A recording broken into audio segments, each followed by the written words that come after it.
O apóstolo Paulo, na segunda carta aos Coríntios, capítulo 12, relata sobre uma visão que Deus deu a ele. Ele fala assim: conheci um homem que foi arrebatado ao terceiro céu. Não sei se em carne, não sei se em espírito, Deus o sabe. Mas que foi arrebatado ao terceiro céu. E novamente ele fala: não sei se em carne ou em espírito, Deus o sabe. E viu coisas inefáveis que não convém ao homem ficar falando. E um pouco mais para frente ele fala mais algumas coisas. Um pouco para frente ele fala assim: por isso Deus lhe deu um espinho na carne para que não se ensoberbasse, né? Para que não se ensoberbasse, Deus lhe deu um espinho na carne, um mensageiro de Satanás, para que os esbofeteasse. Desculpe. E, né, porque ele está falando em terceira pessoa, como não se fosse ele, mas está falando de si mesmo. Não, um mensageiro de Satanás, tal, para que ele não soberbasse. Roguei ao Senhor 3 vezes que tirasse, e o Senhor disse: Paulo, a minha graça te basta. Né? Porque o meu poder se aperfeiçoa na sua fraqueza. Se você pegar no capítulo 11 de 2 Coríntios ali, acho que a partir do versículo 22, se eu não estou enganado, ele vem falando sobre as perseguições que ele sofria dos judeus, né? Porque ele pregava a Cristo, e os judeus que não aceitavam, de certa forma, Cristo, perseguiam ele, aonde ele ia fazendo e tal, e ele questionando: se são hebreus, também eu, né? São são descendentes de Abraão, também eu. Aí são apóstolos de Cristo, ele fala: eu muito mais, em trabalhos, em fadigas, em jejuns, em cadeias, em açoites, em naufrágios, em não sei o que, não sei o que, não sei o que. Ele fala diversas provações que ele passa no ministério, que ele está cumprindo o ministério para nós gentios, né, saindo do meio dos judeus e pregando para nós gentios. Né? No capítulo 12 ele vem falar dessa visão e tal. No capítulo 11, versículo 30, ele fala assim: se for para me gloriar, que eu me glorie nas minhas fraquezas, né? Depois ele continua lá, porque lá no final do versículo do capítulo 12 ele fala: porque quando sou fraco sou forte e tal, essa coisa toda. E é incrível como Deus, de fato, ele aperfeiçoou o poder dele na fraqueza dos homens, né?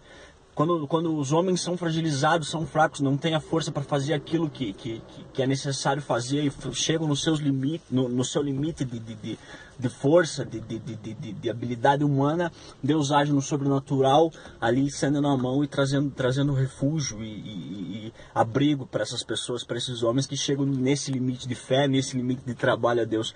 E é impressionante, porque se nós pegarmos ali o exemplo de Daniel, quando caiu Daniel, o livro de Daniel, capítulo 6, Daniel quando foi tragado ali, foi jogado, melhor dizendo, na cova dos leões, ele foi um momento de fragilidade de Daniel, né?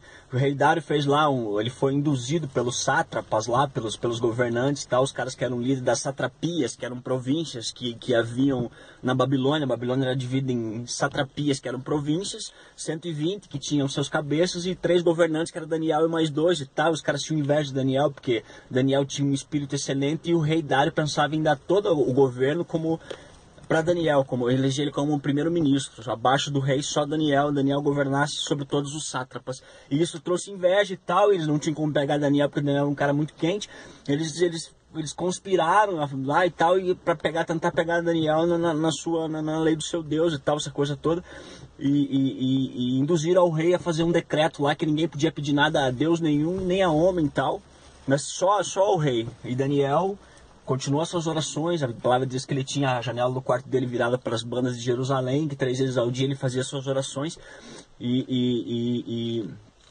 Enfim, pegam Daniel orando, vão lá para o rei e tal. O rei se entristece, né? Porque o rei, de certa forma, gostava de Daniel. O rei se entristece dentro do seu coração, mas mesmo assim, como a lei dos medos e dos persas não podia ser revogada, não havia o que o rei pudesse fazer a não ser cumprir com aquilo que ele tinha dito. Ou seja, Daniel não podia, momento de completa fragilidade. Por quê? Porque o rei não podia fazer nada. A palavra diz que até o entardecer, até o pôr do sol, ele tentou fazer algo por Daniel e não conseguiu. Daniel não podia ver o lado com os leões, não podia brigar com os leões, porque não teria como, seria consumido. Então, no momento de total fragilidade, ainda Deus envia um anjo, fecha a boca dos leões, tal, o rei é ansioso lá e Daniel está vivo e tal. Mas veja, um momento de fragilidade, onde Deus usou esse momento de fragilidade para trazer a Daniel ali um momento de refúgio, um momento do sobrenatural de Deus na vida desse homem. E se você pegar Daniel no capítulo 9, ali você vê a humilhação Daniel se humilhando na presença de Deus, Daniel orando, pedindo perdão pelos pecados dele, falando: nós agimos contra o Senhor, como o Senhor, de forma errada, tal. A única coisa que nos convém é corar de vergonha na sua presença e tal, porque nós fizemos isso, fizemos aquilo e tal. Daniel capítulo 9, e humilhado, vestido de pano de saco na presença de Deus e tal. E Deus o exalta de uma forma, porque Deus envia o anjo Gabriel, envia Gabriel a Daniel e traz uma revelação muito profunda a Daniel nesse momento, dizendo assim, sobre as 72 semanas, né? As 7 semanas e as 72 semanas, tal, né? Que é algo que tem uma alusão ao Apocalipse, é intrínseco com o Apocalipse, sobre a abertura dos 7 selos, que nós vivemos nos nossos dias hoje. Você veja, Deus deu a um homem que se humilhou na presença dele há muitos séculos atrás, algo que nós vivemos nos nossos dias hoje. Né, das 7 semanas, que são as 7 semanas, cada dia simboliza um ano, e cada semana 7 anos. As 7 semanas são 49 anos em que está escrito no livro de Esdras e de Neemias, da construção do templo e da construção dos muros de Jerusalém, né, que são as 7 semanas, e as 70, onde nós vamos encontrar ali no livro de Esdras, repito, e Neemias e tal, a construção de Jerusalém, que levaram 49 anos após o cativeiro da Babilônia. Depois disso, as 72 semanas faz uma alusão aos 434 anos da construção de Jerusalém após o cativeiro da Babilônia até a crucificação do Cordeiro, a morte do Cordeiro. Nós vemos isso em Daniel 9:26, que fala sobre a morte do ungido. Você pode ver em Daniel 9:26, lá está falando sobre a morte do ungido. Ou seja, revelações muito profundas. Paulo viu o terceiro céu, Daniel vendo coisas que nós vemos no nosso tempo, porque nós estamos na semana 79, onde há uma pausa, que é o tempo da graça, né? Hoje nós vivemos o tempo da graça na semana número 79.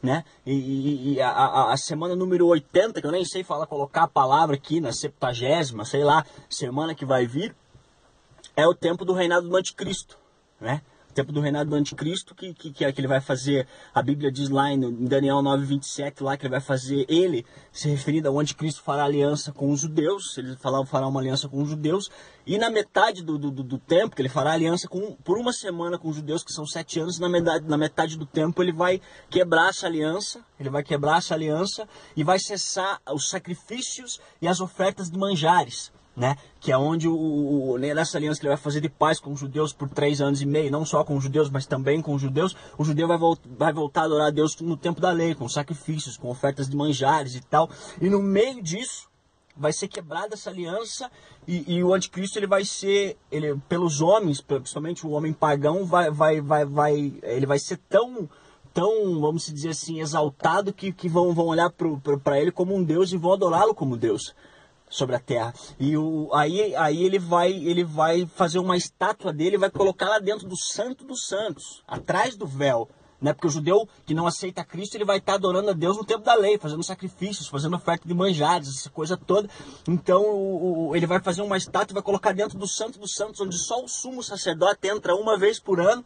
Primeiro ele derrama sangue do animal pelo próprio pecado, depois ele entra no Santo dos Santos para intercessão pelo povo, e lá dentro o anticristo vai colocar uma estátua dele lá e vai pedir para que o judeu o adore, né? Aí nesse ponto muitos judeus vai cair a ficha de muitos, e muitos se converterão a Cristo, essa história toda. Mas você veja que no tempo da fragilidade desses homens, e Daniel se humilhando a Deus em oração, se humilhando a Deus na presença de Deus, confessando o seu pecado, se vestindo de pano de saco, se rebaixando, se humilhando na presença de Deus, é que Deus revela essas coisas profundas para esses homens. Deus mostra para esses homens a profundidade, revelações do Espírito profundas a Daniel e a Paulo e tal. Você veja o apóstolo Paulo, todos os naufrágios,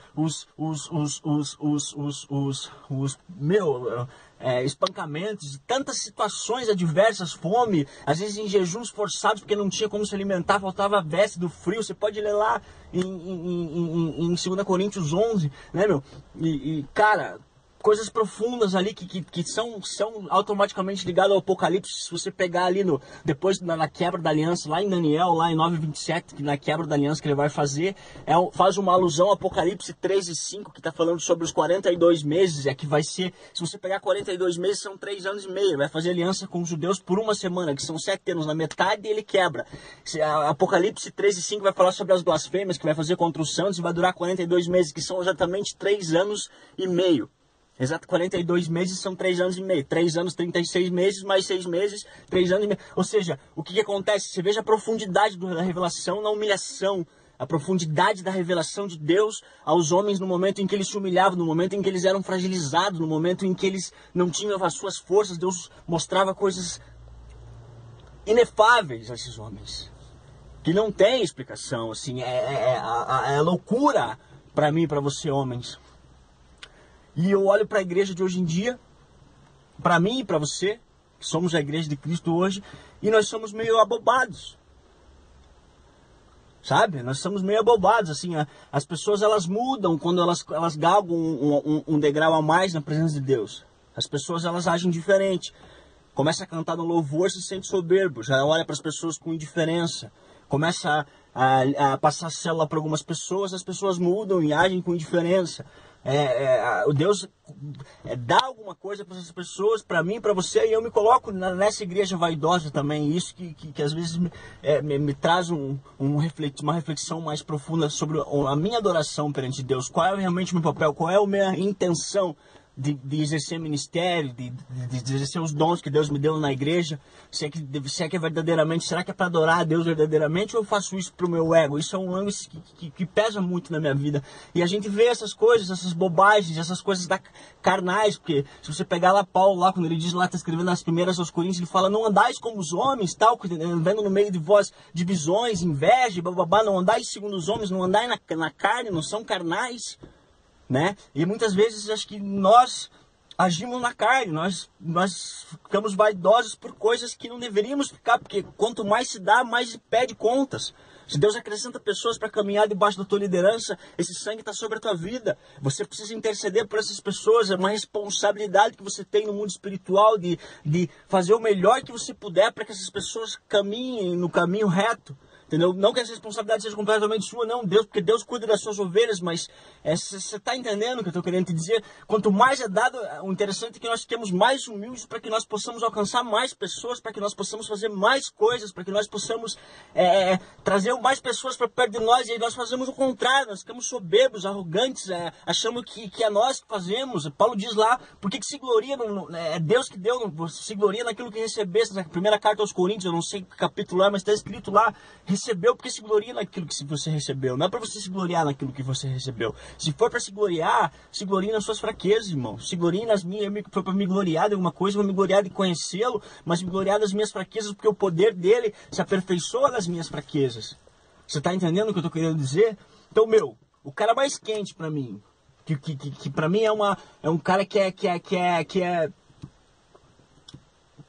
cara, é muito embaçado, o apóstolo Paulo, um cara que caráter, um cara que exerceu um ministério louco, maravilhoso, que a palavra de Deus chegou a mim, a você, graças ao trabalho desse homem, graças àquilo que Deus fez na vida desse homem. Na segunda carta ao Timóteo, ele escreve, quanto a mim, o meu corpo está sendo entregue por libação, ou seja, já era, combati o bom combate, terminei a carreira e guardei a fé. Sabe? Um homem que foi privado de todas as coisas. Um homem que teve um ministério enorme e maravilhoso, que viu coisas que longe de mim, de eu e você vermos, por causa da nossa soberba, da nossa arrogância, do nosso achismo. Morreu preso, açoitado, humilhado, envergonhado, como se fosse um malfeitor. O próprio rei do rei, o rei da glória, morreu como um malfeitor, foi humilde como ovelha, não abriu a boca. E nós, em vez de seguir o exemplo daquele que dizemos que é o nosso Senhor, muitas vezes somos soberbos, presunçosos e arrogantes. Eu e você. Então, irmão, é só essa palavra que eu queria passar, aquilo que Deus colocou no meu coração, na minha busca nele hoje. Eu tenho que compartilhar com os meus irmãos, para aqueles que querem ouvir. E é isso. Só para a gente ter uma reflexão de fé. Eu e você. O que de fato nós estamos fazendo com a palavra, com o reino, com aquilo que nos é confiado na nossa geração. Deus abençoe. Em Cristo Jesus, glória a Deus, Israel, em Cristo Jesus. Amém.